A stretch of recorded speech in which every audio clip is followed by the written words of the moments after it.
Can you see my, Hi my everyone, dragon? and welcome to Deep Geek Live. I am really excited today because not only have we got an excellent topic to be discussing, we have also got a fantastic guest.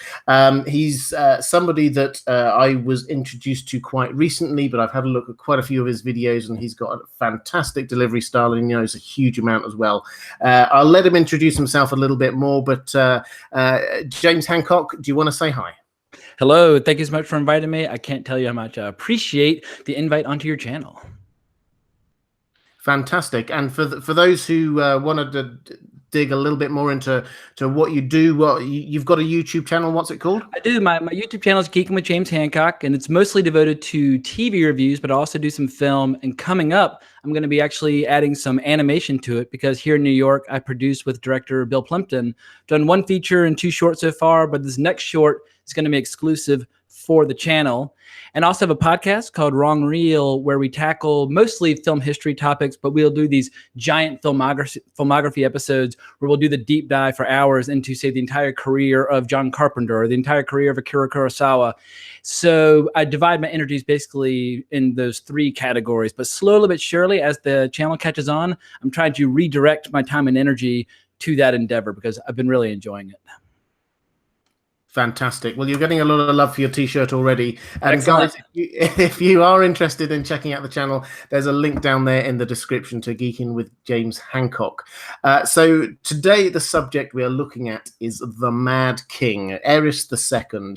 Now, I've got a lot of questions, as always, from my patrons, and we'll come to them. Obviously, if there are any super chats, we'll come to them straight away as well. But I just wanted to just start off, James, if you could perhaps just sort of set the scene for us. How does he fit into this world that we've got? Why is Aris II an important king for us to understand?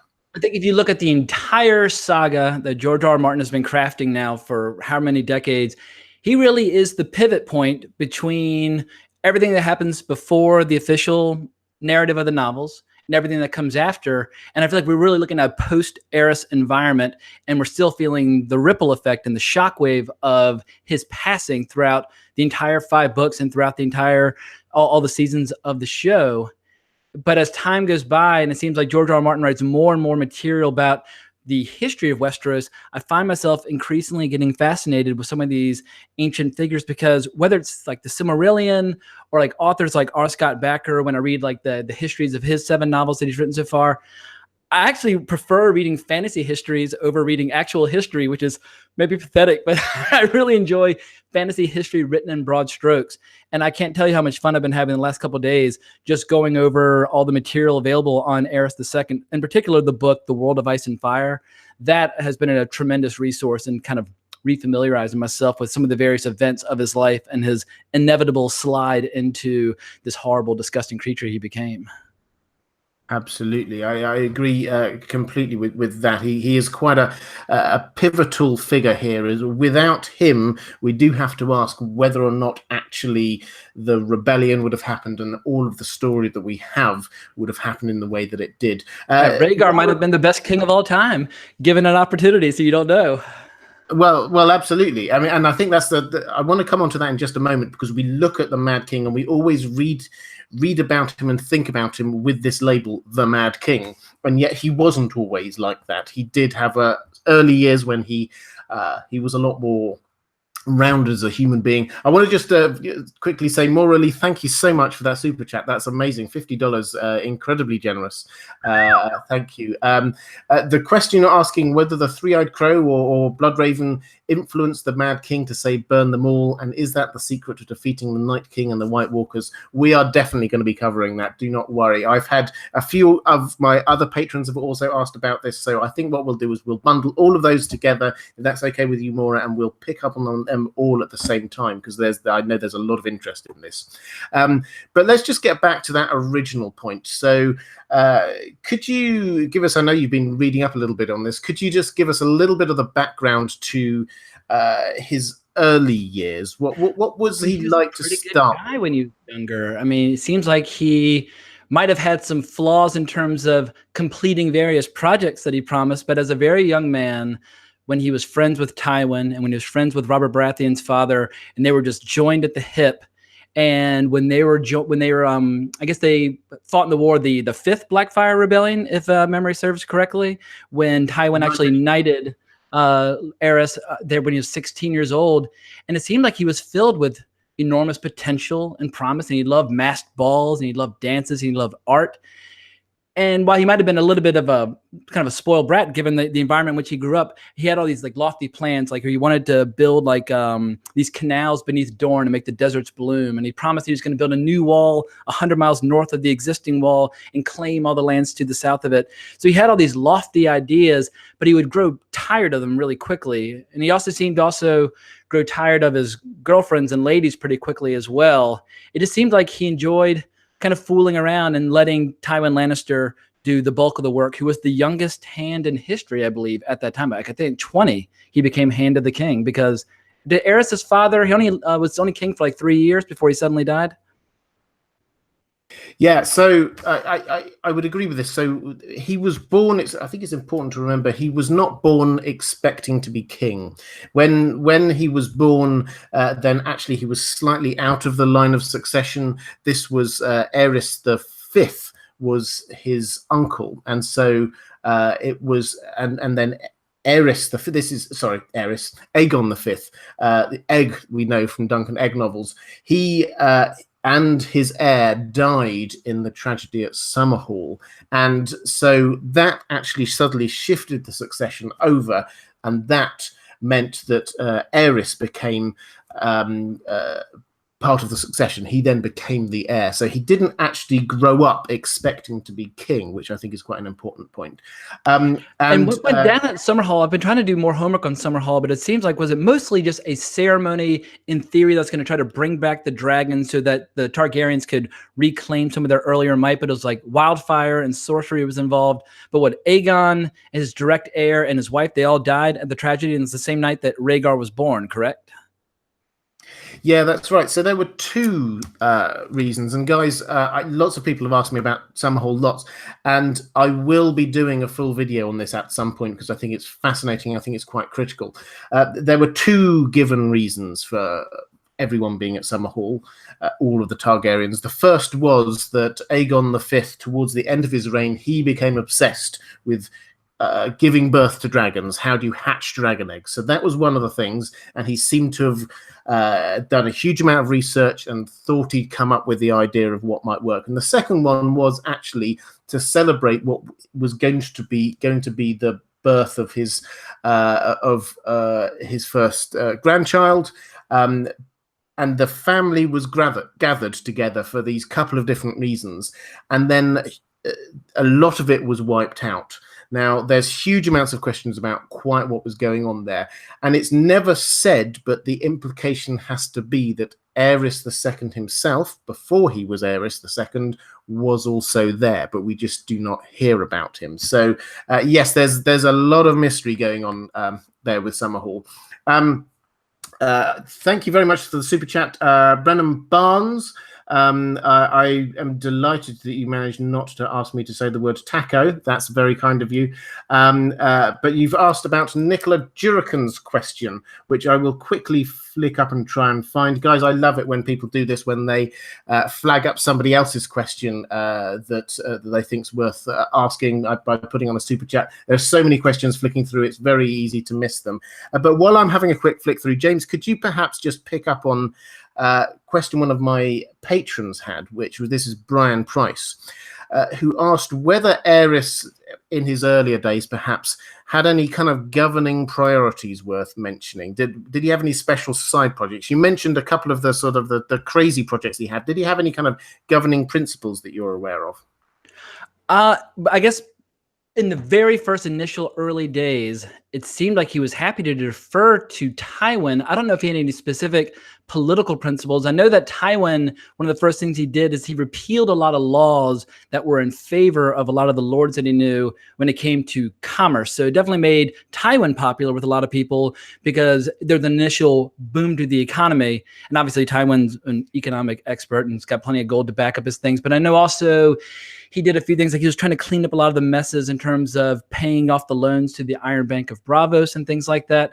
So I know that Tywin had a lot of strict ideas and principles, but apart from these big, lofty goals that that Aris II had, I can't speak of any like strict guiding ideological principle. At least if there is one, I can't bring one immediately to mind.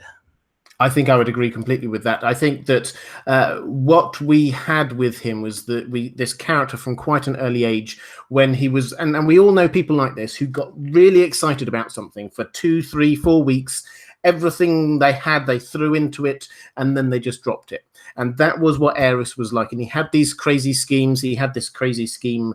You mentioned the one about building another wall. This was just because Rickard Stark came down, happened to mention the wall, and he thought, hey, why don't we build another one a few hundred miles north, and then we can claim some extra land? We should definitely do that. And then he went to Dawn. He thought, there's deserts here. Why don't we build an underground canal that goes all the way from where there is water into the deserts? And that would mean that you can have lots of water and not just desert.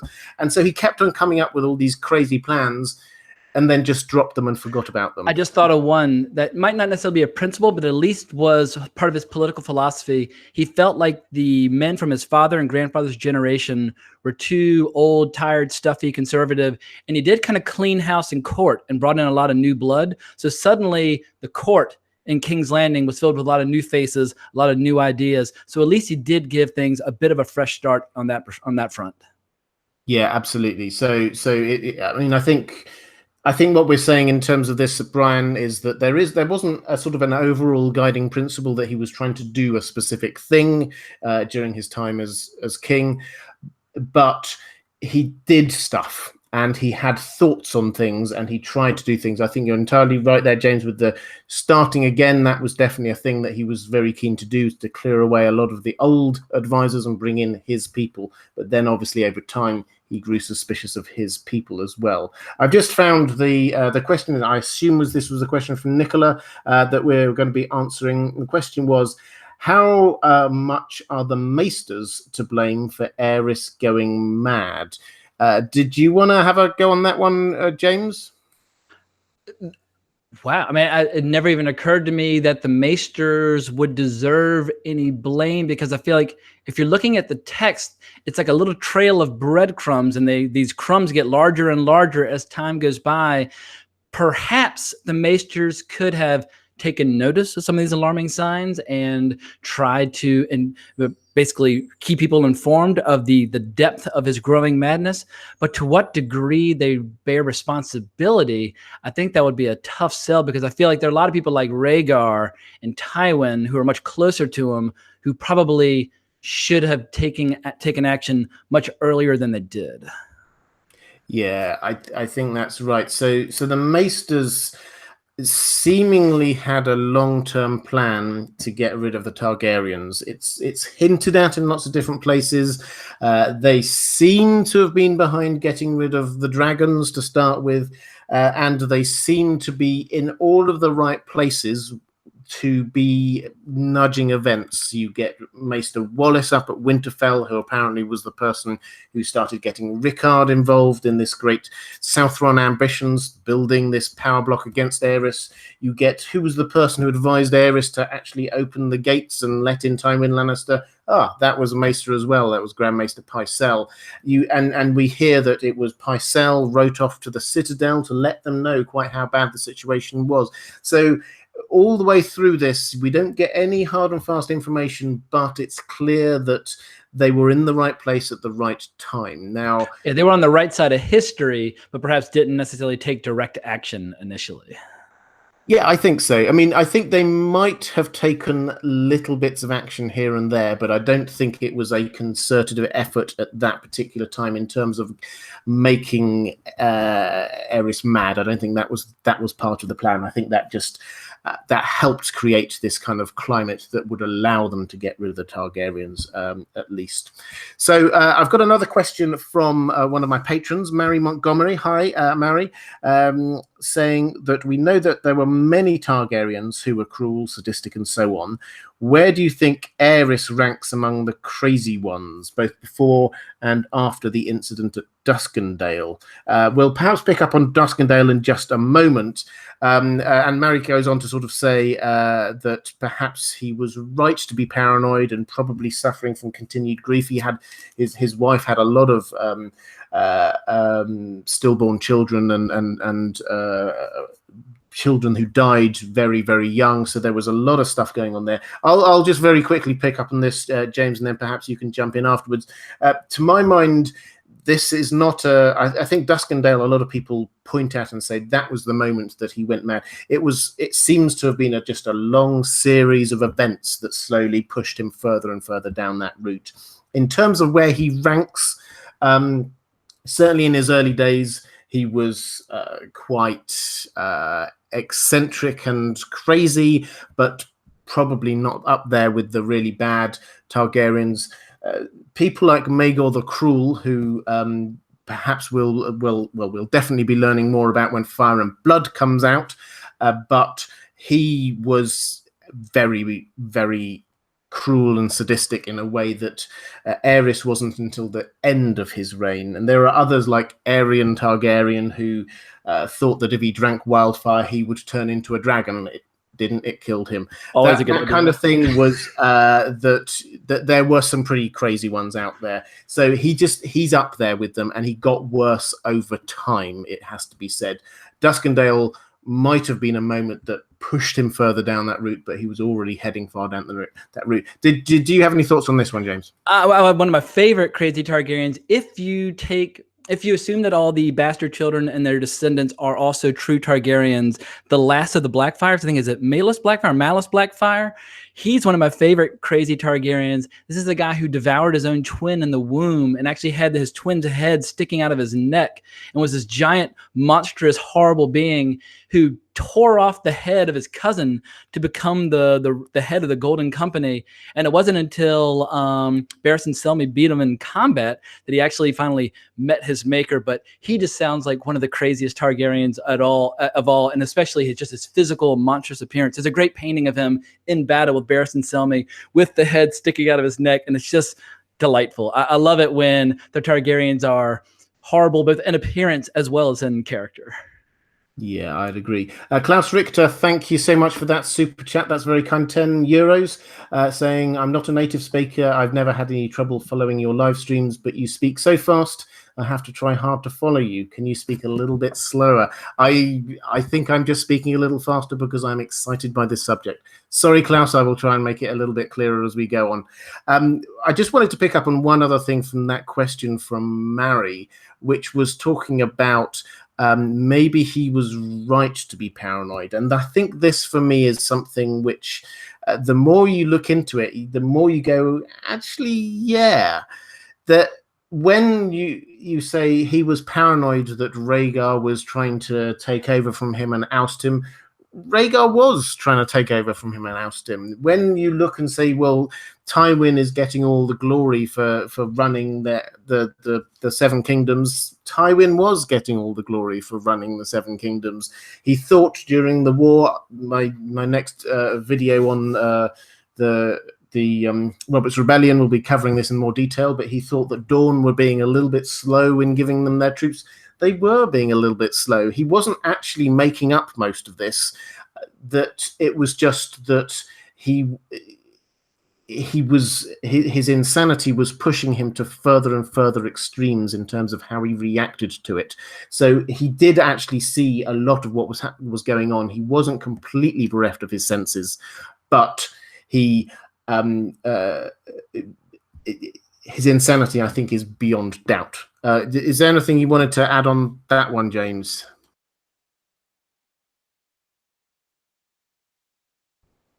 Okay, looks to me like James might have frozen for just one moment, so I'm going to assume that it's not me, it's him. Guys, if you shout if that's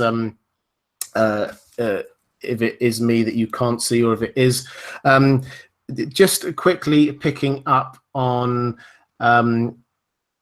Another question from one of my patrons, Seneca Black. Hi there. I know you can't watch this live, but you will be watching it back. Saying that we've been told that the Mad King would only heed the counsel of his pyromancers towards the end of his reign. Can we get some context for these pyromancers? Are they coming from the Citadel? So are they part of the Citadel's grand plans, or do they come from Essos? What's going on with them? So my take on this is that we don't know all about the pyromancers. We don't have huge amounts of information about them. They're part of the Alchemists Guild. And 1 second. Boom. So sorry about that. I'm back. Oh, James is back, everyone. This is great. So we're talking about the Pyromancers and who they are and why Aris might have been trusting them and should he have trusted them. So the Pyromancers were technically part of the Alchemists Guild, who had been around in King's Landing, we know, for a while. They had this huge kind of guild house on the Street of the Sisters, right in the middle of the city. So they'd been there for a while, and when we sort of go back through the history of the Targaryens, every now and then you find one of them using the Pyromancers when there are a lot of dead bodies that need to be burned. The Pyromancers were asked to burn them. Aris II, obviously, when it was winter, he asked them to be lighting fires around the walls, things like that. So they were around generally as with some use for the Targaryens, because the Targaryens liked fire. Incidentally, again, coming back to Summerhall, there was at least one pyromancer at Summerhall, it would appear. So their use was there. We don't hear about them anywhere else in Westeros. We do hear about pyromancers over in Essos, particularly over in Ashai, all the way over towards the far east. So they're not connected. To be clear, they're not connected to the Citadel and the Maesters. They are different. In fact, there was a bit of rivalry in power bases between the two of them. They are almost certainly not connected to the Lord of Light or anything like that. They might be connected to people over in Ashai. So if you think of them as a completely separate lobbying organization that are trying to get in with the Targaryens because the Targaryens clearly love fire, then that's probably the closest you're going to get to the mark. James, did you want to add anything about the Pyromancers? Well, quick question. Is there any evidence before the Defiance of Duskendale of Aris's fascination with fire? Because obviously the way he chose to deal with the aftermath is one of the first clear indications of his obsession with fire and how he becomes sexually aroused by murdering people with fire and things like that. Do we see any examples earlier than that where he took a specific interest in pyromancy or in fire in general? I don't think any come to my mind, but guys, if there's anyone in the chat who does know anything like that, then please do. But I think this isn't rare for Targaryens to get more interested in fire the older they get. I guess I was wondering if there's a correlation versus causality. Like, is there a correlation that he suddenly got interested with fire, or was it the burning of his enemies after the Defiance of Duskendale that was the catalyst for his interest in fire?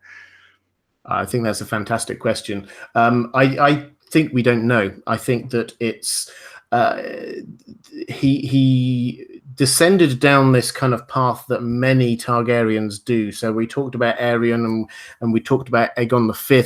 They got more and more interested in dragons and fire the older they got, and that seems to be a natural course. And incidentally, that's also certainly in the books where we might start seeing Dany go.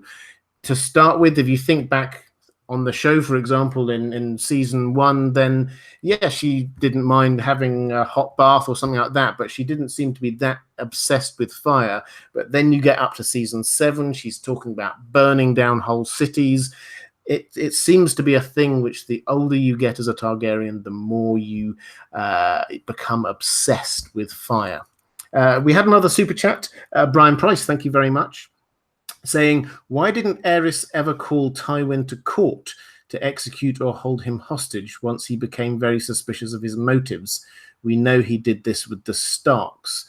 There was a theory that he might have been arrested when Aris was looking for a bride or a wife for Rhaegar, and he sent off Steffan Baratheon, who was the father of Robert Baratheon, incidentally, to go all the way over to Volantis to try and find a bride. And the thought was a true Valyrian, because he was sent rather than Tywin. Then the moment that he came back, that was going to be the time when Tywin was going to be deposed and possibly also imprisoned. I think once Tywin had gone, he was safe in his own world, and Aris was focused in on what was happening with himself and actually the rising threat of rebellion. So that is what my take is. Did you have any thoughts on that one, James, about why when Tywin finally was able to resign, I guess it was he claimed it was due to health, and obviously he was in mourning after the loss of his wife. So I feel like he was safely tucked away back home. It would have been very difficult and very expensive to extract him and bring him out of Casterly Rocks. So I imagine politically would not have been very expedient to try to arrest him, because he was already home dealing with the birth of Tyrion and the death of his wife when he resigned. So I don't think if he had been in court, perhaps that would have given him an opportunity to do so. But trying to get Tywin out of his own home castle, that would have been a difficult proposition. Yeah, I'd agree. I think a lot of people in the chat are pointing out also that Tywin was quite clever with this, in that he never actually gave full cause for Aris to do anything like that. He, when he sort of backed away and left, he pretended it was because he was ill and he had to sort of go away, because that he didn't make a huge fuss about Jaime and or anything like that, which was the real reason. Jaime being made a part of the King's Guard, therefore meaning that he couldn't inherit. But that was the real reason. But Tywin didn't say that. He just stayed very calm and said, "I'm now feeling really unwell. I'm sorry, I don't think I can do my duties. Do you mind? I'm going to withdraw." And so he never gave him the opportunity to do that. Tywin, it seems like the one time where he kind of slipped up and showed his anger was when Aris made a crude comment about how the birth of the twins had affected Tywin's wife's breasts. And at that point, he did try to resign in the flesh. And I feel like that would have been the one opportunity if Aris wanted to grab him to do so. But Tywin stayed on for considerably longer after that. And he would endure a lot of insults stoically and in silence. So he didn't really give Aris cause in public to arrest him. Yeah, I would agree completely. And I think that's it's easy to think about the rift with Tywin as just being the thing with Jaime. It wasn't. There was a lot of history to it. I think that was one of the big instances there, but there were a number of them over time.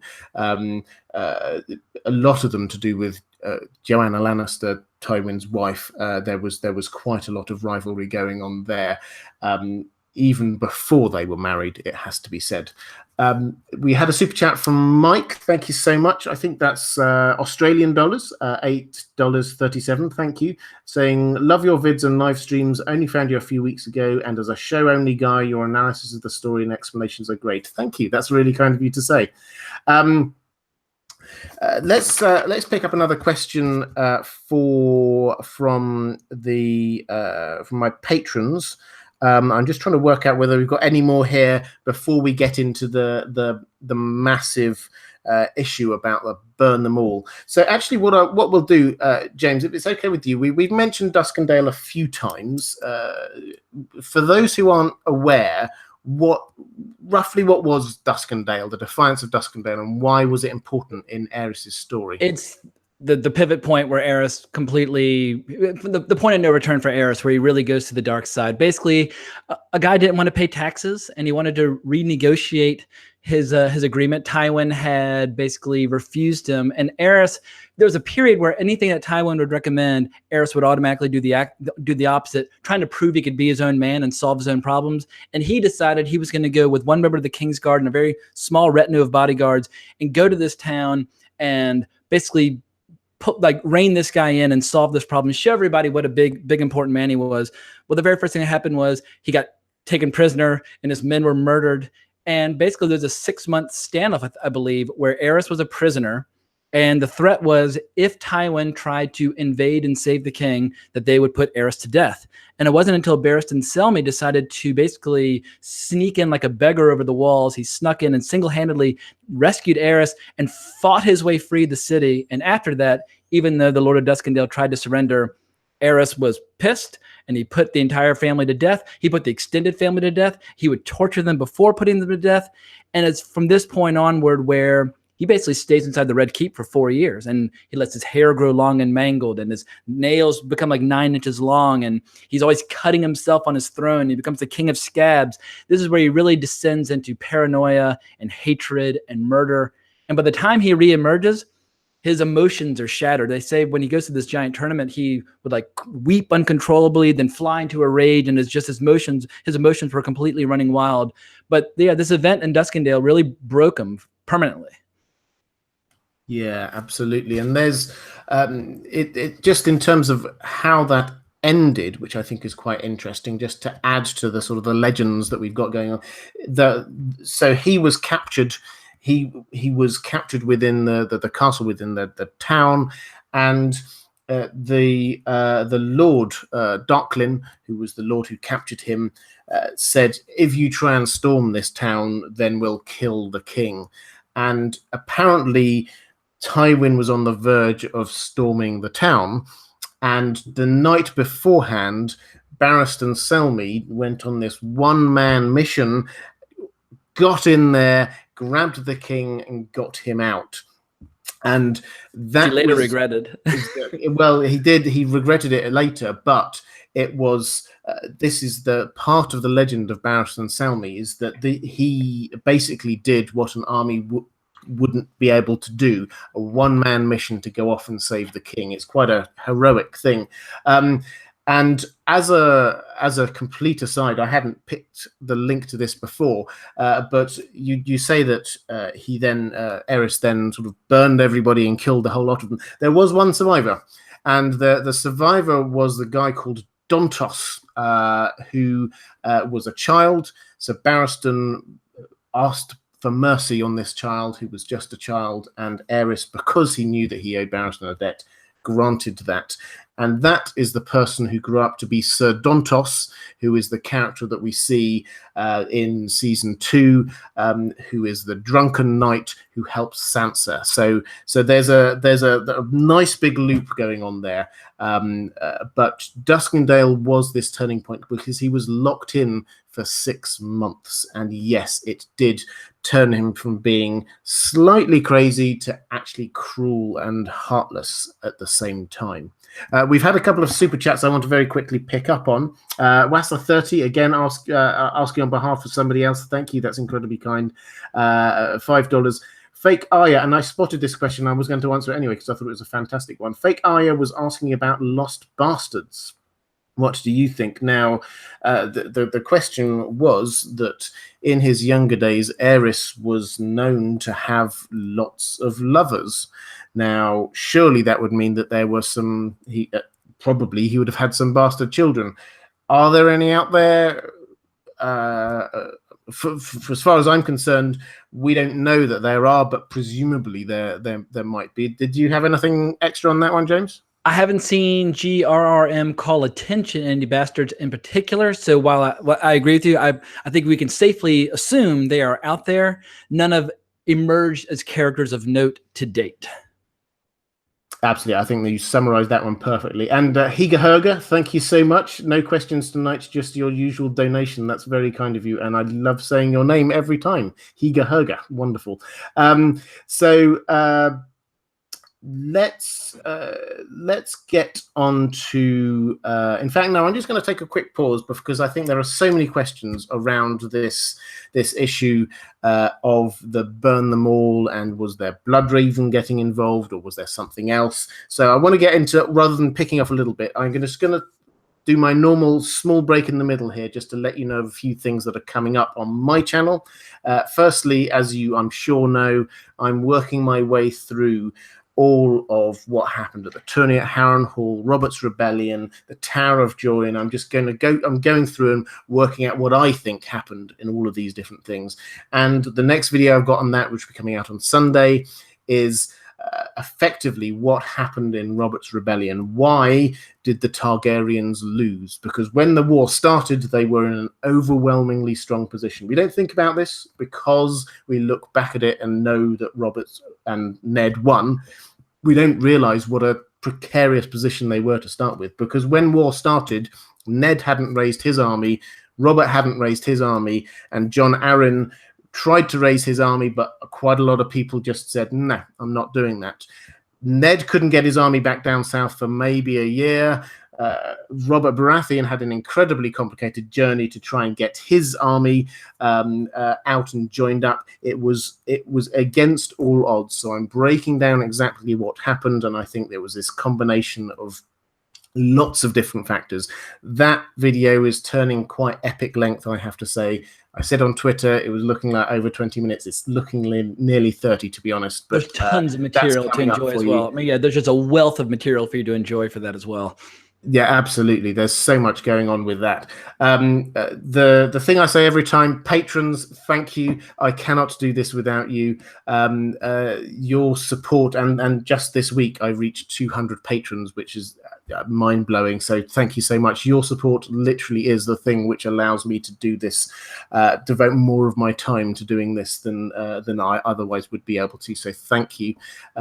If you are at all interested in supporting the channel, getting access to some exclusive content that I provide for my patrons, then there is a link down in the description. That's patreon.com/InDeepGeek. And finally, if you are at all a fan of my other channel, which is The Well-Told Tale, then just be aware, in case you weren't, we've finished the first novel now. We've worked our way through. I'm narrating what I consider to be the finest stories, science fiction, fantasy stories ever written. We finished The War of the Worlds last week, just started onto Frankenstein, which is a fantastic story. So if you're at all interested in that, please do go check out The Well-Told Tale. But James, I know you've got a lot of stuff going on. You've got not just your channel, you've also got podcasts, other things. What's coming up? What should people look out for?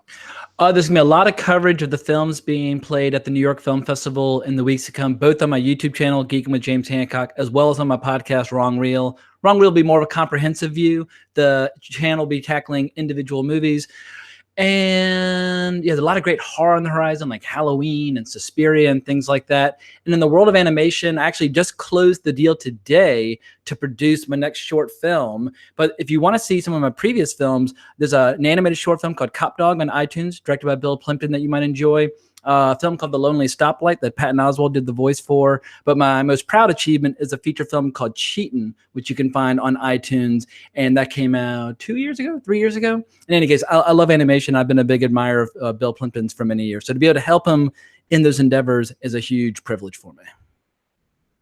Fantastic. And as I said, if you like what you see, and I don't see why you wouldn't, the link to Geeking with James Hancock is down in the description. We've had a couple of super chats that I would love to get to. Just quickly, we've got B1 Merry, just simply saying squirrel. Thank you very much for that one. And also Brian Price saying, sorry to be selfish, not a problem at all. Do we know how Aris was treated while in captivity? This being Duskendale, I assume, just while we're on the topic. I think the answer is we don't have detail on this one, but he was certainly held in solitary, and I mean, it can't have been so terrible because he survived it, but it wasn't good. And there's a scrap of detail that they kind of pushed him around a little bit, or they intimidated him. I guess for somebody who's used to being in the seat of power, it was probably more humiliating than anything. But I can't remember if it was in the wiki or if it was actually in the giant tome of World of Ice and Fire. But there is like a 1 or 2 sentence aside that they definitely made him feel slightly emotionally abused while in there. But I don't think there was no like actual physical torture. Yeah, I think that's right. I think we're certainly not told of physical torture, which I assume we would. But I think it's a really important point about the fact that this is a man who grew up in the greatest privilege out of everyone in that world. He had people waiting on him hand and foot all through his life. He had people doing exactly what he wanted when he wanted. And then suddenly to be deprived of all of that would have been a huge psychological hit on him. Whether we have any sympathy for that is another matter, but it will definitely have had an impact on him. So added to which, and Order of the Green Hand, who I had on here a couple of weeks ago, have a really interesting theory that I don't know whether I would agree with all of it, but I think it's the kind of thing that makes you just start to wonder. He became convinced that this was actually Aris and Rhaegar who were behind all of this in some way. So perhaps they came up with this plan that because it seems like a crazy thing for just like a random lord to do, to kidnap a king and expect. But is there like a line of dialogue or a scrap of text that he was pointing to kind of support that theory? Because it seems like at this point, Aris increasingly was disliking his very good-looking, hot, kind of like, pure and noble, athletic son. And I think when he emerged from his imprisonment, he definitely felt like Tywin was trying to basically force their hand, have him be killed so that Rhaegar could rise to the throne. So, but I guess I'm a big fan of going vertical to the text or to the show to support theories. What did he have anything specifically that supported that idea? Not specifically, and I think that, I mean, this is where I said I don't necessarily agree with it entirely. I think that the logic is that it all lines up and it works out with the fact that yes, Tywin himself was said to think, hey, Rhaegar probably would be a better king. He probably was right, actually. Rhaegar would have been a better king than Aris.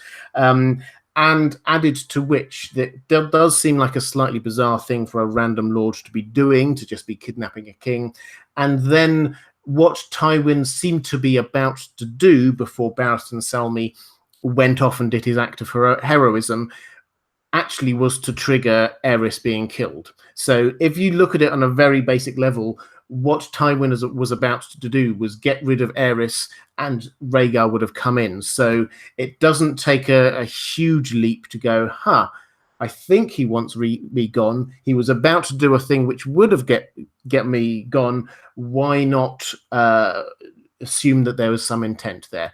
I don't think we got any evidence of intent. It kind of fits with Tywin's way of working in a kind of Machiavellian way, but we haven't got any actual evidence of it. Because wasn't the wife or mistress of Dennis and Duskendale, wasn't she to take this giant risk where a lot of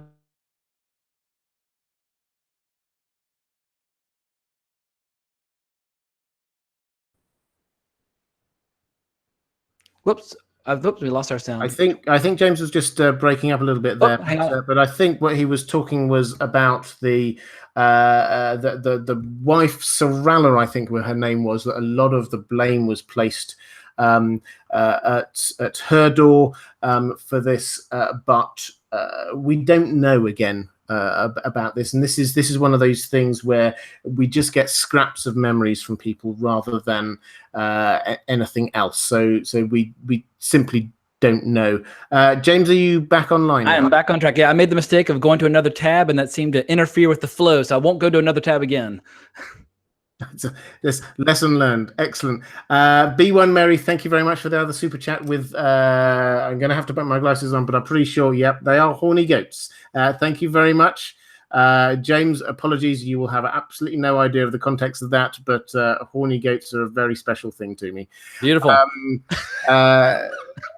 So we let's pick up on one more question before we get onto this whole burn them all, because I didn't see who it was who said it in the chat, but this is something which a lot of people ask about. Do we think that Aris was the father of any of the Targaryen children, either Jaime and Cersei or Tyrion? What's your best guess on that? Well, I know he lusted after Joanna, and that's well documented, that going back to when they were very young, he was obsessed with her and was often saying crude comments around her. And it definitely was something that Tywin did not. I mean, I feel like it seems like Joanna and Tywin, that was the one genuine source of true happiness in his life. It seems like it was actually a genuine, loving romance. They said that she actually made him laugh not once, not twice, but 3 times, which was shocking to the outside world, that Tywin actually would laugh in public because he's usually such a stern kind of stick in the mud. I don't think Joanna, it seems like, and betrayals and murder and torture at all waking hours, that actually seems like one of the few bright spots in this overall story, the relationship between Joanna and Tywin. Yeah, and it was her death that stopped any smiles or any levity in him. He was never, it would appear, the life and soul of the party. But when she was around, she actually did seem to make him happy. And after that time, there didn't seem to be anybody who could. In terms of Jaime and Cersei or Tyrion, I think, or the implication is that Tywin suspected that Tyrion might have been the child of Aris, because he actually says, I would have killed you, but I couldn't prove you weren't mine, which seems to say, I think you're not mine, but I can't prove it. But didn't Aris have that line about how at last, finally, Tywin has had like a lesson in humility? And it seems like that line seems in keeping from a distance, and how much pleasure he seemed to take in the misfortune of Tywin. I guess I have a hard time buying it. It just seems more like this was just a cruel twist of fate, and Aris was delighting in the fact that his rival and former friend was finally suffering some misfortune of his own. Yeah, and I think that my overall take on the 3 of the kids is that if you look at them as people, Tyrion seems, yes, in the books he has what you could count as being dragon dreams, but he actually seems to be the most like Tywin in the way that he 100%.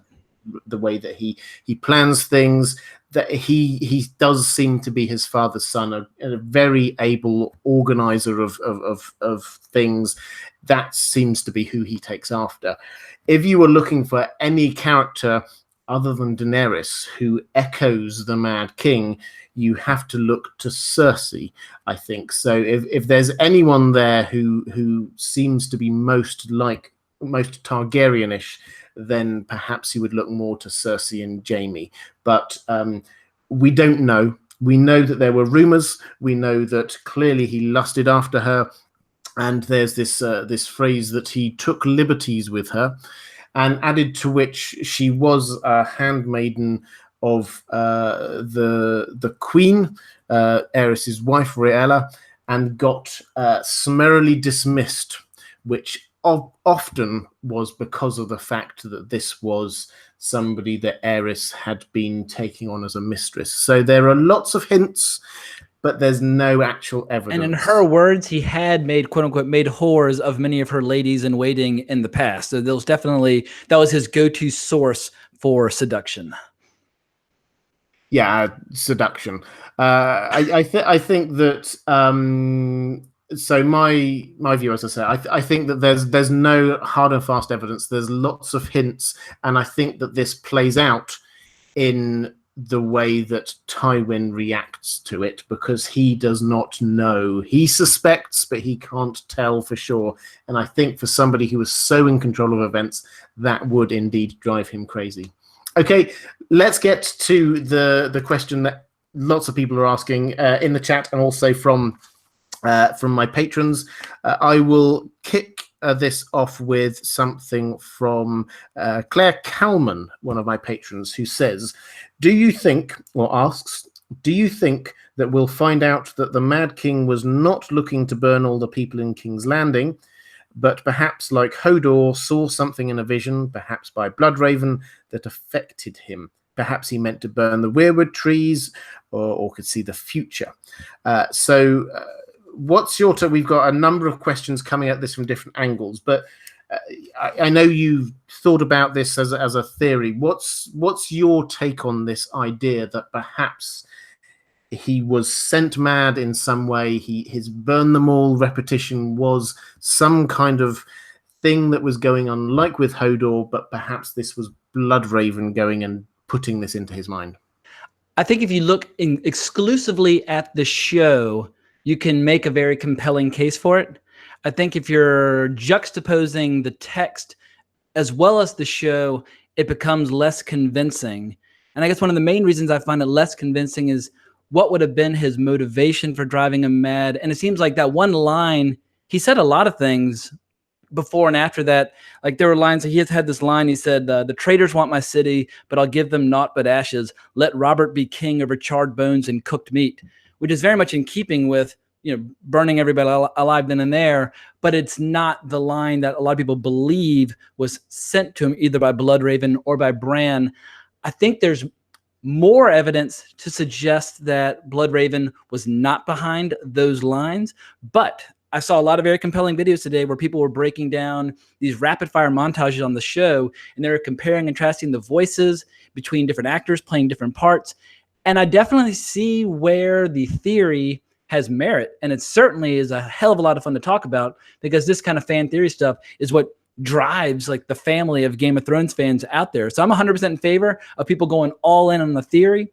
But as a consumer of the show and as a consumer of the books, I lend less credence to it. However, I will say this: when and if we finally do get this Game of Thrones spinoff, when they start adapting the story of Bloodraven, it's going to be some of the coolest stuff ever caught on television, because he is a fascinating character as a young man. He's like Elric of I can't even say it, Melnibone, the Michael Moorcock character. He's like this albino sorcerer / politician. He is a riveting character, and I feel like he's an inexhaustible topic.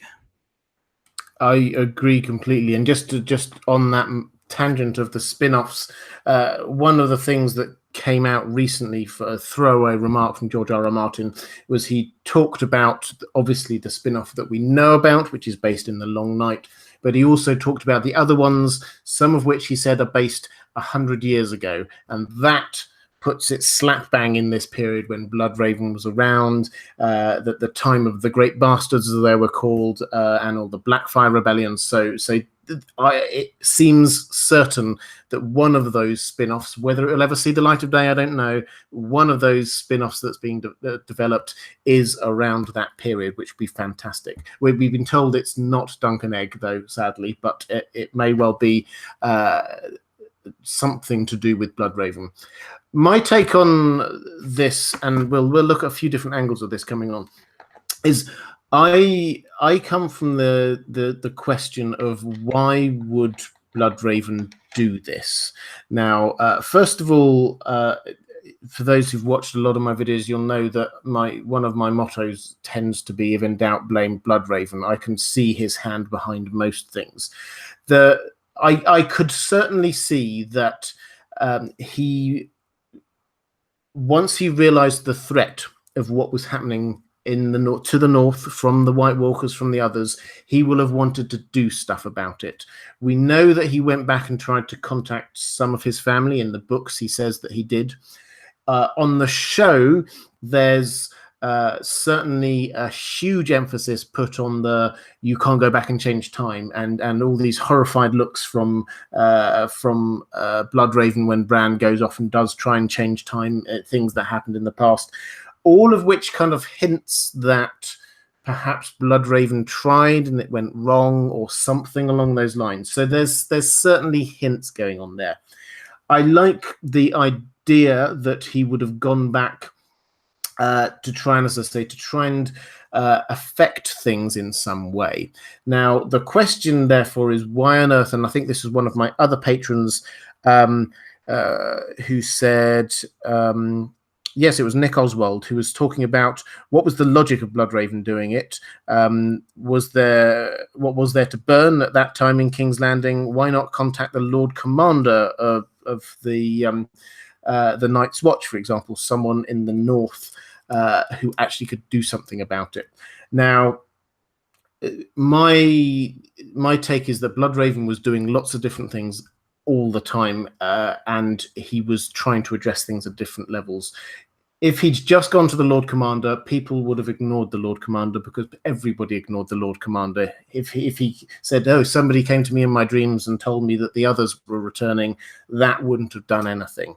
So what he might have done at around the time that the White Walkers were starting to move, which was while Aris was around, he might have thought, who is the person who has actually got the power to do something about this?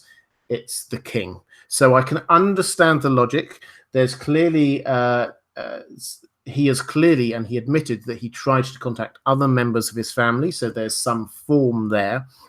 And also, you have to remember that there is this clear, he had a role earlier on in trying to get the Woods Witch sent to set up this prophecy about the prince who was promised must come from their line. So he clearly thought that somebody from this line of Aris and then down into Rhaegar was going to be the prince that was promised. He eventually decided on Jon, but perhaps earlier on he thought, well, why not see what's going on with Aris? That seems to fit into his style. James, did you have any thoughts sort of in reflection? I like the idea of looking at what would have motivated him to drive Aris mad and to what end, because he was such a Targaryen loyalist throughout his entire young life. Obviously, he was one of the bastards who, by Aegon the Unworthy, was made legitimate on Aegon the Unworthy's deathbed. And after that point, there were certain bastards who were Blackfyre loyalists, and there were 5 Blackfyre rebellions. But Brynden Rivers, aka Bloodraven, he remained a Targaryen loyalist throughout his entire life. And even when he ultimately was sent away to the Wall, it was because of actions to protect the Targaryen line. He basically invited in one of the pretenders and murdered him. And he's like, well, I was willing to break the law and take this on the chin for the sake of order, peace, and prosperity, ending these civil wars. So everything in his life was always about protecting and preserving the Targaryen line. So it seems like to undermine that by driving Aris mad would fly in the face of everything that summed up his character to that point, which is yet another reason why I have a hard time buying the theory. I think it's a very exciting, fun, interesting theory. It just, I don't see enough details to sink my teeth into when there's so much other evidence and there's so much like material and rich material out there that seems to contradict the theory. I mean, I don't see anything that contradicts it, I have to say. I think that I like the idea that that Bloodraven was proactively trying to get people to know how to fight the others. We know that he proactively went and made sure that Jon got Ghost, that he used Ghost to show the whites to Jon and to the Night's Watch. We know that he used Ghost to show them the cache of Dragonglass and what I think is the Horn of Winter there. So he's been trying to manipulate those events there. I think that if there is one message that you would want to put across, it is burn them all, because that does seem to be the way to kill them. So that again makes sense. It seems very coincidental to me, and it kind of fits with what's going on there. I think the other, and this is a half-formed thought, as I said, I'm going to talk at some point, I'm going to look in detail about Summerhall, but I do wonder whether Summerhall is the other moment in Aerys's life when suddenly fire burning up and around was just so there that there was not that burn them all would be front and center in his mind. Because you have to remember that Summerhall for him was not just his family members dying, but this was the moment that he knew he was going to become king. This was the moment that his first son was born. This is a fundamental moment in his life where everything changed for him. Which just reminded me of something. Remember earlier I was asking you, are there any examples of him burning people prior to the defiance of Duskendale? Weren't there examples with some of the miscarriages and early deaths of his children where he suspected the servants involved and had them murdered and burned? And that would have been long before Duskendale, correct? Yes, that's right. I think. So I think those were his earliest flirtations with actually burning people. When he started losing children, that's when some of those people because he started torturing them, and they under torture they all admitted to murdering his children, but of course they all gave contradictory stories. Obviously, at that point, they were willing to say anything because they were about to be burned alive. But I guess that was the first evidence of him burning people as he started losing his children. Okay, could you do me a favor actually and just keep talking for a moment on that thought? I need to plug in my laptop and I'm trying desperately to find the right table. Got you. Excellent. Well, as you look for your plug, I will go back to my notes. So yeah, when he started losing children, because I guess it was like 4 or 5 children that he lost when they were either in the womb or within a year after their birth. He went from he immediately suspected that his wife was cheating on him. He started making 2 septons sleep in the bed with his wife from that point on to make sure no one was coming into his bed. He became insanely paranoid, but I think it was after the 4th or 5th child. And obviously he needed heirs at this point. He was in desperate need of heirs. And this was before Viserys. That's when he started, I think that's the first evidence that I've encountered of him actually taking delight in torturing people with fire and putting them to death. Yeah, I agree. So my overall thought on this Blood Raven is that I like it. I think it's very persuasive what you're saying about that we get into our minds that he was just Hodor-like repeating the same phrase again and again and again. He was just saying that, but he was saying other things as well. So it wasn't the exact same thing that was going on. There is a clear, I think, link that George R. R. Martin, he loves language, and he will know that the rhythm and cadence of hold the door is the same as burn them all. That I think is deliberate. I think we're supposed to see this and see both sides of this. And I can certainly see the logic in Bloodraven doing it. I can certainly see that he would have thought, well, who is the only person here who is both family and in a position to be able to do this, and also in the line of prophecy that he was convinced was there. That, for me, makes sense that he would attempt to do this. And it also makes sense of what we see, as I say, more in the show, but also a little bit in the books, with this very strong attitude towards you can't change the past, don't do that, that's bad. There has to be a reason for that somewhere, because otherwise it's just, well, you can do, but it won't make any difference. The clear implication is that he must have tried something at some point or learned something at some point to give him that strong feeling. So for me, it all adds up. There is no silver bullet there that says this is definitely the case. Yeah, there's no checkmate in the conversation yet. Exactly. So, but quick question: when it comes to his identifying certain Targaryens that could be the prince of this prophecy, is there any evidence in the text so far about what he thinks about the revelation that there's yet another heir who is alive and well in the care of John Connington? Because obviously the show and the books have diverged somewhat, and obviously Daenerys has a rival with a better claim to the throne as of to date in A Dance with Dragons. I can't, because it's been a couple of years, because I read Dance with Dragons twice when it first came out, but that was obviously 7 years ago. Did he comment on that heir at any point with his conversations with Bran in terms of Aegon possibly being that prince? Because obviously in the show they're going all in on John, but there is a new Aegon in the books. So it's where we have contradictory kind of narratives at this point.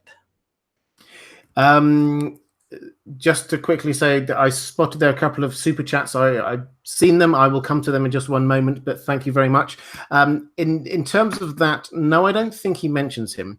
And I think that he seems to be very focused in on what's happening in Westeros. That's because it seems to be hooked up to the Weirwood network, and so he knows what's going on there. Stuff outside of that, slightly blindsided on. My take is that Aegon or Fagon is this in the books is actually a Blackfire. I don't think that he's actually the person that he's claiming to be. I think that he has been placed there as part of the plot with Illyrio and Varys to be setting up a Blackfire back on the throne. Illyrio at some point I think he was talking to Tyrion, sort of enigmatically sort of says, a dragon is a dragon, whether they're red or black, as if it's just like doesn't actually matter, does it, whether which bit of the Targaryen line the person comes from.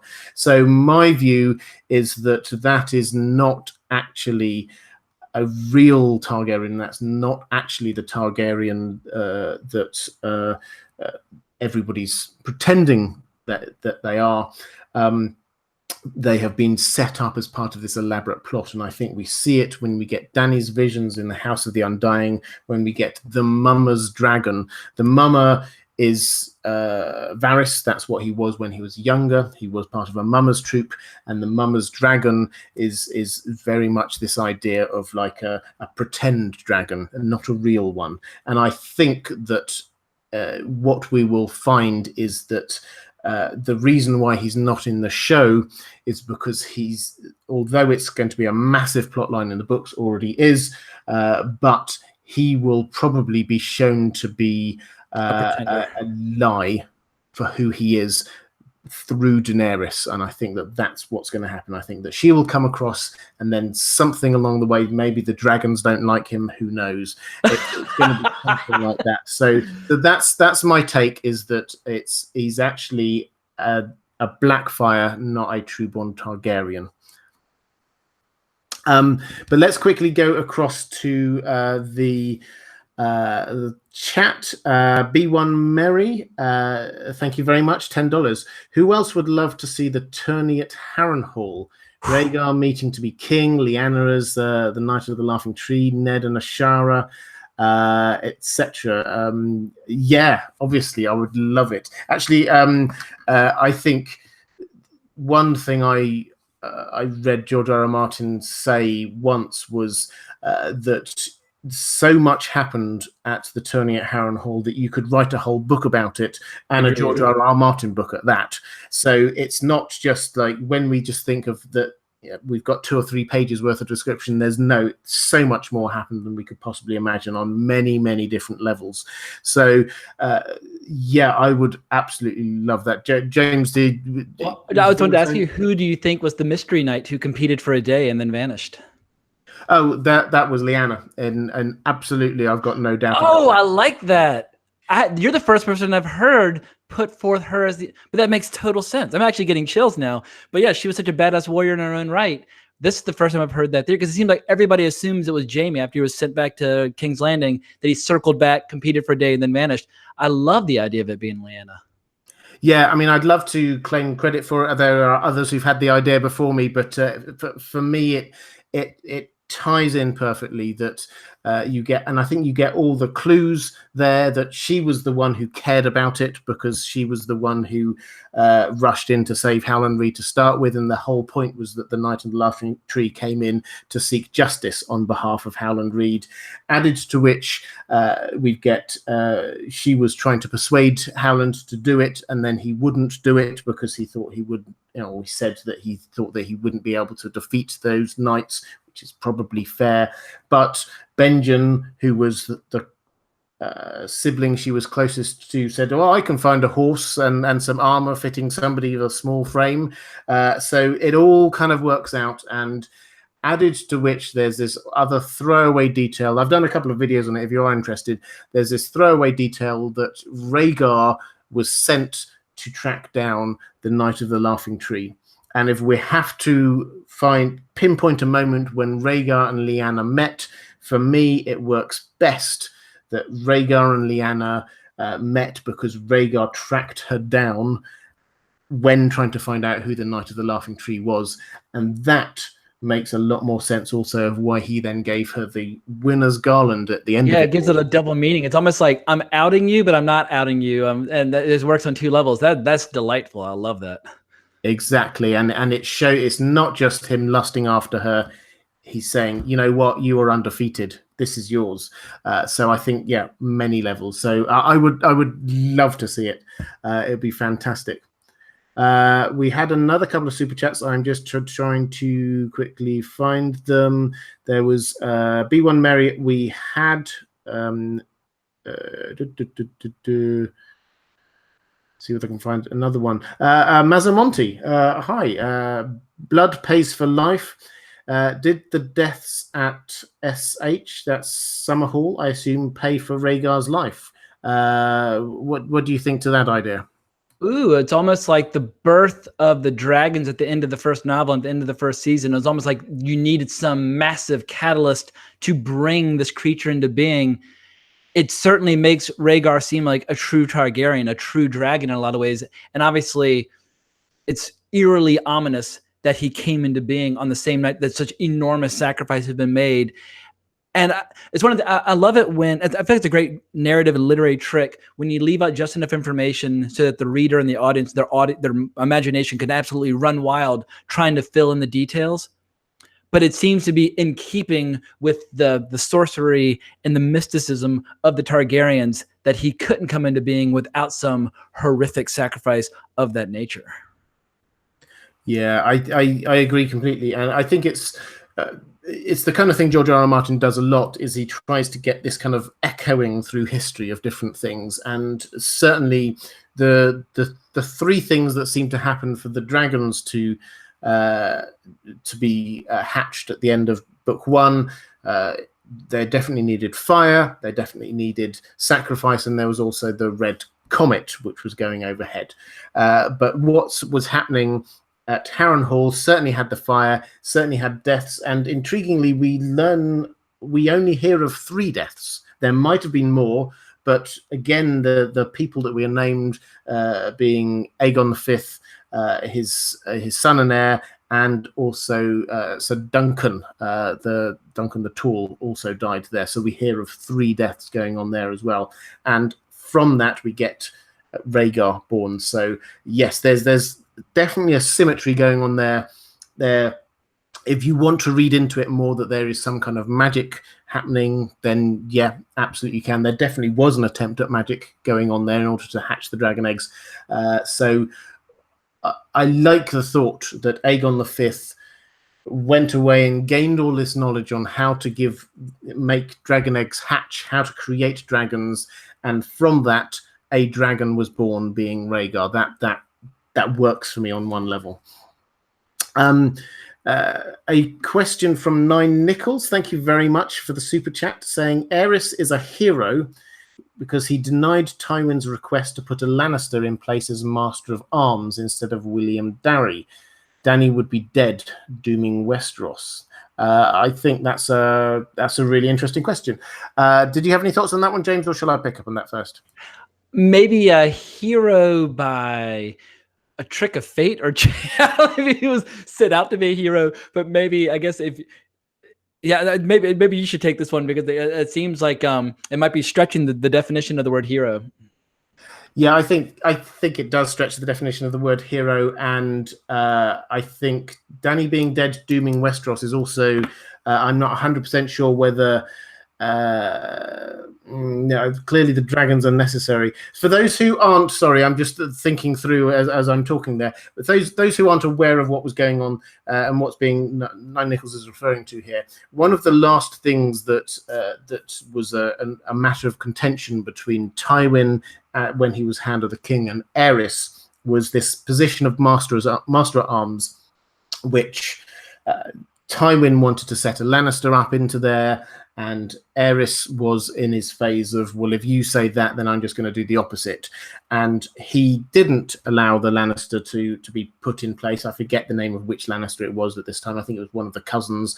And instead, he appointed William Darry, who we know was then the person who was responsible for taking them off to Dragonstone, them being Rhaella, who was pregnant with Dany, and also Viserys, and escaping off to Bravos after that. So he was the person who helped facilitate the Dany's escape effectively, although she hadn't even been born at that point. But if it had been a Lannister, one has to wonder whether or not that Lannister would just follow Tywin's lead and just say, okay, now I've got these guys and I'm going to kill them in the same way that the Mountain killed Elia and the children in King's Landing. So that makes sense. Whether Aris is a hero, unintentionally, perhaps. I think that he wasn't thinking about that. He was just trying to spite. Well, even a broken clock is right twice a day. So it was one of those accidents of fate where he just happened to do something good amidst all his ramblings and shriekings and sudden spells of weeping. Absolutely. Guys, we've got about 15 more minutes. So if you've got any more questions, then please drop them into the chat. I've got one more, pardon me, one more question from my patrons, which is related to Bloodraven. We've gone on to Bloodraven a little bit, so we'll pick up on this one here. Carrie Nevers saying, could perhaps Bloodraven be referred to as the last Greenseer, because whatever must be done to end the Great War will also end the magic that allows Bran to see into the Weirwood network? I like that idea. I do like that idea. I think that it's one of these things that, as the title, The Last Greenseer, is that he either knows that he is the last Greenseer, or from his perspective, he is the last Greenseer in the line that leads up to it. But I do like this idea that perhaps he's seen the bigger picture and he knows that that's it. It's going to end with him, which certainly on the show, it seems to be a bit of the way that seems to be where they're heading, is that, yes, that Bran may be taking on this role of the last Greenseer, but they're all the one, really, rather than him being Bran. He is the same person as all the rest. Did you have any thoughts on that one, James? Well, I just wanted to ask you, when it comes to his sorceress might, it seems like long before he became a Greenseer and long before he disappeared north of the Wall, he was exhibiting a lot of the sorceress powers that a lot of Valyrians had enjoyed in centuries past. Because even in the first Blackfire Rebellion, there was the suspicion that he was using his magic in order to guide the volleys of arrows in order to try to kill his brother. And it seems like he benefits from eldritch might from a variety of sources. And I guess maybe Bran obviously is not a Valyrian and he doesn't have the advantage of the magic going into it, but is his magic as a Targaryen independent from his abilities as a Greenseer? I guess would be my question for you. Well, I think Bloodraven is an endlessly fascinating person. Very quickly, just wanted to say thank you again to Maura Lee for another $20, incredibly generous super chat. Just saying, no question, just a thank you to both of you for the great live stream. You're very welcome. In terms of Bloodraven, I agree. He certainly had potentially some of the powers that we might see Targaryens have. Some Targaryens had visions of being able to see the future and things like that, but he also seems to be having some of the powers of the sort of the Greenseer and skin changes. There were rumors that he could crows would talk to him and be spies for him, and that he could inhabit the bodies of wolves and things like that. So there are also rumors about that side of things, and this should not be a surprise to us, because actually when you look at his parents, one of his parents was a Targaryen and the other was a Blackwood, and the Blackwood family are from they've got the blood of the first men in them. So although they might technically be in the Riverlands, think of them as being like a northern family. And so he has got this kind of mixture, it would seem, of the Targaryen powers and the sort of the old gods kind of powers, the weirwoody kind of powers. Now, in D&D, he would be considered multi-classed. Absolutely. It's always a fun game to try and work out which alignment characters would be, but we're not going to go down that particular rabbit hole here. I think that the thing I find fascinating is that if you ascribe to him all the things that look like they might be him, like sending the Woods Witch to say, actually the prince that was promised has got to come from this line of people, that could be interpreted as him trying to keep that bloodline pure. Not pure as in just Targaryen, but pure as in having a first men blood and Targaryen blood, because that would flow down that line. And then if you have Aris's parents were brother and sister, and then he was married to his sister, and so you then get to it's all a little bit icky when you start going into it like that. But then you get down to Dany, and you find that Dany actually, we think of her as this kind of pure blood Targaryen, but actually she's only about 1/8 Targaryen. There's a huge amount of this Blackwood first men blood running through her as well, and so there did seem to be a little bit of this kind of there's a word for it, I can't remember, eugenics going on, perhaps, to try and make sure that the right bloodlines get there. And then obviously when you get to Jon Snow, then if you're saying that you've got Lyanna and you've got Rhaegar, actually that's injecting a whole new load. It's almost like the Bene Gesserits and Dune planning all the different royal families, trying to produce the Kwisatz Haderach and that sort of thing. Great recurring theme in both sci-fi and fantasy. Absolutely, and that's the feeling that we're getting there, is that the Woods Witch, who, and the reason why I think, or one of the reasons why I think this is from Bloodraven, described as white skin, red eyes, and we know somebody else who's got the white skin and the red eye, that being Bloodraven. And Ghost, of course, with the white or one eye, since he lost his one eye fighting his brother in the first Blackfire Rebellion. And I love how he just walked around with this open hole in his face, like, yeah, say what's on your mind, but I'm not hiding it. Yeah, he's a riveting character. I mean, I feel like so many characters in literature have copied from him and borrowed. Like, what is the Witcher gaming franchise, or Raceland and Dragonlance? Like, obviously, this kind of albino sorcerer character archetype keeps appearing again and again. I always find these characters really interesting. Yeah, I agree. And Nine Nichols is saying in the chat, Bloodraven is foreshadowing for the powers Jon may have from joining Ice and Fire. I think that's very true, is that although we've seen a lot of Jon with his kind of first men kind of stuff in the books, there's a lot more of a kind of a wargy feel between him and Ghost than there is that 100%. we've seen on the show. So we've seen some of those kind of powers. There's also the hint, obviously, that perhaps he could have some kind of Targaryen powers, and this perhaps is also linked up with what I and several others suspect will happen in the books in Jon returning, which is, on the show, obviously this was all about Melisandre doing her thing and bringing him back, and so this was a fire magic thing. In the books, the last thing he does is cry out the name Ghost, and the implication is that he will warg into Ghost, and then his body gets brought back, but he's going to have been brought back by a combination of his kind of wargy first men magic and fire magic. So actually he's going to be brought back not just as this kind of fire white that someone like Beric Dondarrion is, but he's going to be this combination of the two. And so that's the idea. He is the song of ice and fire, because this is where it all combines in him. Okay, let's just have a quick flick through some of the questions in the chat. I'm just going to throw some random ones at you. If you don't know or don't have any thoughts on them, then feel free to pass. Fake Arya says, I don't think the Hightowers are dragon haters. They're just power hungry, but I think Lord Leighton Hightower has something up his sleeve. Any thoughts on the Hightowers? I'm embarrassed to admit that the Hightowers are escaping my memories. So I'm going to smack that tennis ball back to your side of the court.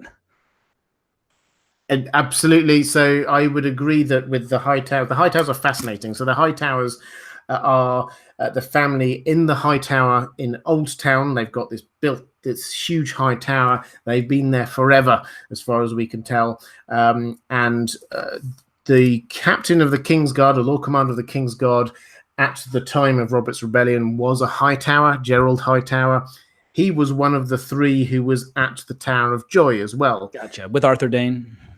Yeah, and then you get Lord Hightower is at the top of his high tower, rumored to be a magician, but hasn't been seen for a long time. Just every now and then these strange magical lights are appearing and things like that. So there's definitely something going on. I think they're definitely involved in this whole thing, but we do not yet have enough information about what it is.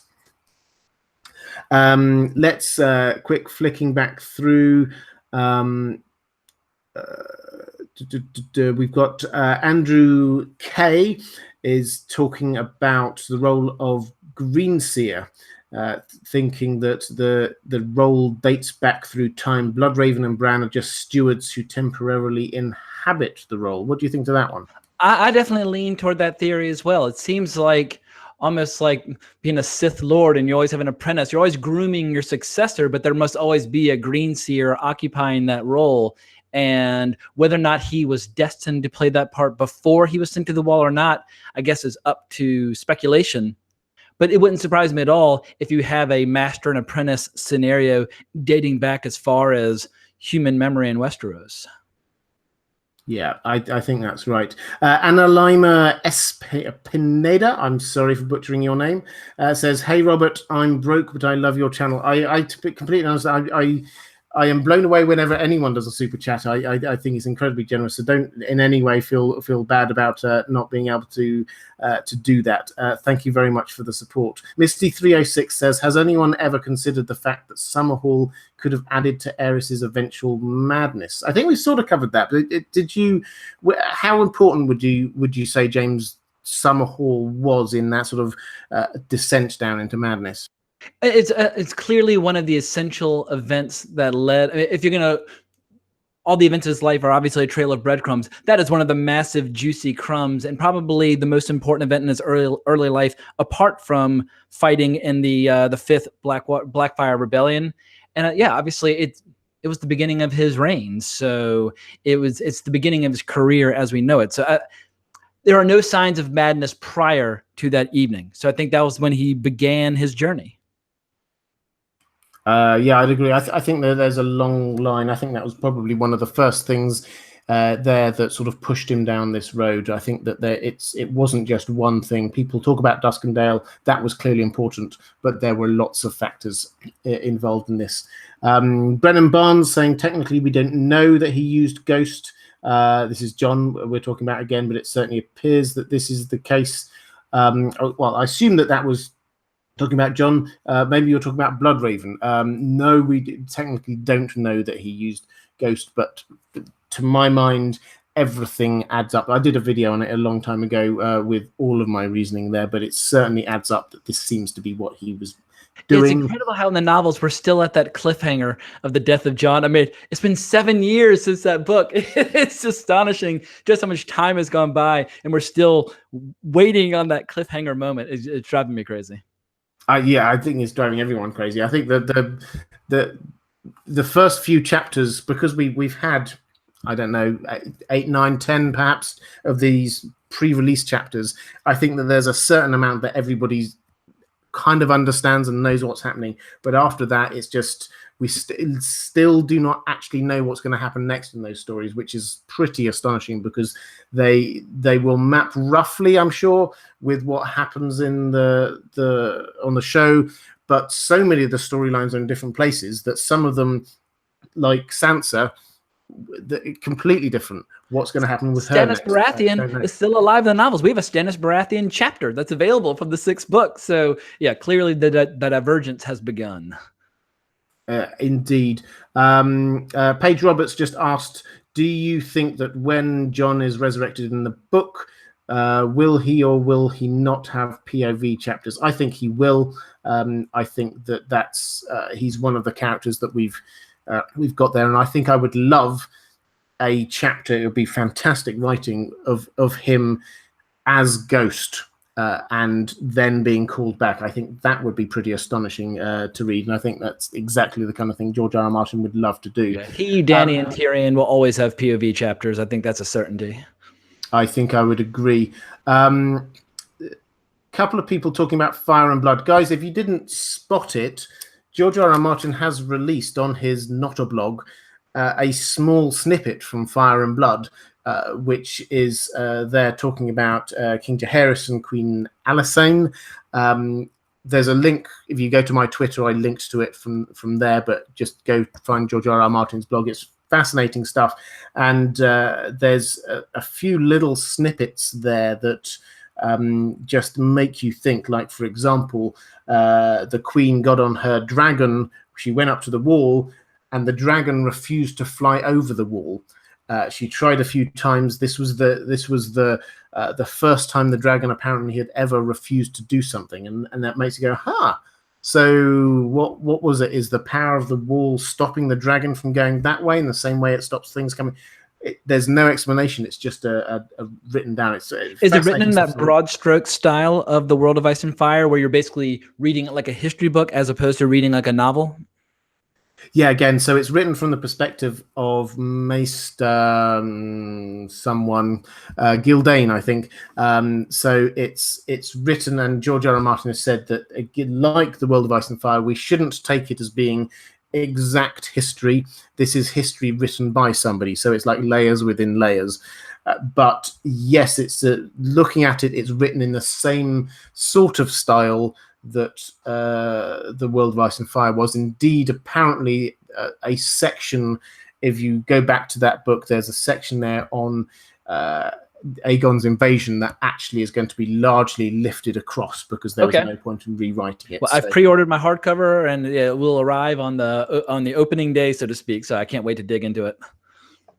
Fantastic. Okay, what I will do now, James, if you want to have a quick flick through the chat and try and pick a final question for us to answer, while I have a quick waffle about that Fire and Blood thing, because there are a couple of other things that is probably worth just pointing out that's there. First of all, King Jaehaerys does seem to be the kind of this great and wise and noble person that we've heard that he was, so that's there. We get a look at the Starks. I've forgotten the name of the Lord of Winterfell at the time, but he, it would appear, was married to a Mormont woman, which is absolutely fantastic. And we get this little description of her doing everything you would expect the Mormonts to be doing. But that means that in the line of Starks that we know today, there is Mormont blood in there as well. So I think that's a wonderful little touch. And we've already talked about Queen Alysanne, but it stopped just short of the point where soon after that, she and Jaehaerys gave an extra bit of land, the new gift to the Night's Watch, taking it out of Stark lands without asking them effectively and giving it to them. So although everything's a little bit sweetness and light there's going to be a little bit of tension again between Targaryens and Starks happening quite soon. James, did you find another question just for us to I got distracted listening to you, because I feel like I'm in a rare privileged point of being able to ask you any questions I like, and I'm enjoying picking your brain so much. I'm having a hard time focusing there as opposed to listening to you. So I got distracted, and yeah, your voice is too melodious and compelling. I had to listen to you instead. Well, that's very flattering. Thank you very much. Let's just have a quick see if there is anything that's immediately there. I can't see anything. Robar Baratheon's just to pick up on the High Towers and the Citadel. The High Towers founded the Citadel. The Citadel's Maesters are anti-dragon. Ask Marwyn. Yeah, so Marwyn is slightly different to the rest of the Maesters, but the Maesters as a whole are anti-magic and anti-dragon. But that was founded, the High Towers founded that a long time before the Targaryens came to Westeros. So there isn't an exact link there. The High Towers sponsor the Citadel, but that doesn't mean they're bought into all of their plans. I suspect that they probably aren't, because we've already talked about Leighton Hightower dabbles in magic, and the Maesters don't like that kind of thing. So just to sort of do that, I think we'll sort of end it here, guys. James, do you want to just remind people where they can find you on the internet? You can find my YouTube channel, Geeking with James Hancock. You can also find me on Twitter at Colbrax, my podcast, Wrong Reel, which is on iTunes and Stitcher Radio and all the usual platforms. And check out some of the animation I've produced. Start with Cheatin', which is over on iTunes as well. And I just also want to thank you again for inviting me on your show. It has been a pleasure and a privilege. And anytime you want to come on Wrong Reel or my channel, we would roll out the red carpet and give you a royal welcome. Well, I would love to come on, so let's chat about that afterwards. Guys, I would highly recommend that you... Actually, I've got one final question. If you don't mind giving me one more minute of your time. My night is yours. What James does is that he doesn't just do Game of Thrones content. He does fantastic breakdowns, reflections, thoughts on a huge range of geeky stuff, let's call it that. So I think the one question I'm always being asked, and I'd love to hear your thought on it. What is the one thing that you would recommend to someone who loves Game of Thrones or A Song of Ice and Fire? What one series or film or something would you pick out and say, go try that? It's very different from Game of Thrones, but R. Scott Bakker's series, it's 7 books so far with 2 more on the way. It is much darker than Game of Thrones, if you can believe that. But it is epic, dark adult fantasy at its best. The first trilogy is called the Prince of Nothing trilogy. And the first novel, I believe, is The Darkness That Comes Before. But I've been absolutely riveted by his words. I've read all 7 of those twice as well.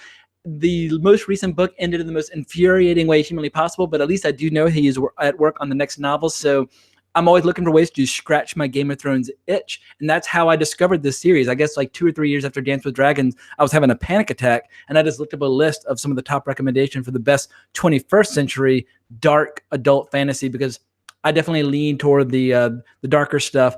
And I found his books endlessly rewarding. And when it comes to imaginary histories, the history he has constructed supporting that narrative as well is absolutely fascinating as well. So I think it's my highest possible recommendation. Fantastic. Thank you very much. There you go, guys. And I get asked this a lot. You've now had an excellent answer on that one. I would highly recommend that you do go and check out James's channel. There is a link down in the description. So please go and do that. As I say, he provides top-notch content. And, I only invite people on here if I think that you would enjoy what they do on their channel.